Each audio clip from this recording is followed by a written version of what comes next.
Magandang gabi po, Luzon, Visayas at Mindanao. Hinabol, hinatak at itinaboy ng AFP ang mga bangkang Chino na iligal na pumasok sa Ayungin Shoal kung saan nakasadsad ang BRP Sierra Madre na nagsisilbing istasyon ng mga bantay ng Pilipinas doon. Nakuha sa mga Chino ang 4 na bote ng iniinalang cyanide na ginagamit para sa iligal nilang pangingisda. Nakatutok si June Veneracion.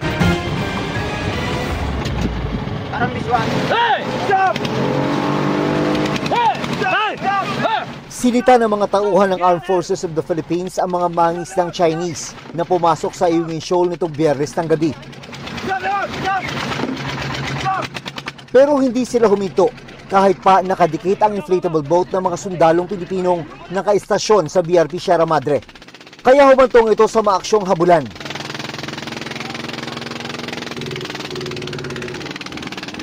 Gamit ang itsurang tubo o stick, pilit na sinusungkit ng mga sundalo ang makina ng fishing boat para mapahinto.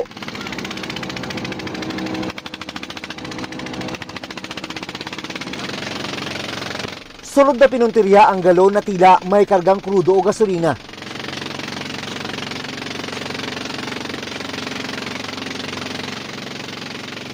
Isa pang inflatable boat ng mga sundalo ang dumating, kaya napagitnaan ng bangka. At napahinto ang Chinese fishing boat. No illegal fishing here. No illegal Sa inspeksyon sa bangka, may kakaibang napansin ng mga sundalo. Check niyo yung mga cyanide dyan, cyanide. Yan, yung mga bote. Bote, cyanide. Nakuha sa mga Chinese ang 4 na bote ng hinihinalang cyanide na ginagamit sa iligal na pangingisda. Cyanide. Sa operator side, cyanide. Yan sila, in-escort to palabas natin, oh. Hinatak ang fishing boat palabas ng Ayungin Shoal na nasa loob ng Exclusive Economic Zone ng Pilipinas. Meron na mataan na Chinese Coast Guard vessel sa labas ng shoal, but hindi naman siya nag-interfere whatsoever. Mayaman daw sa mga di karaniwang isda ang mga bahura sa West Philippine Sea, gaya ng Ayungin Shoal, kaya nagiging target ng illegal fishing. Ipapasuri ang nakumpiska sa mga Chinese para makumpirma kung cyanide. It's only now in recent history that may nakitang liquid to be suspected to be cyanide. Ito ay para ang isda, lalo yung mga rare na mga species na isda, ay makakatulog at nahuhuli ng buhay.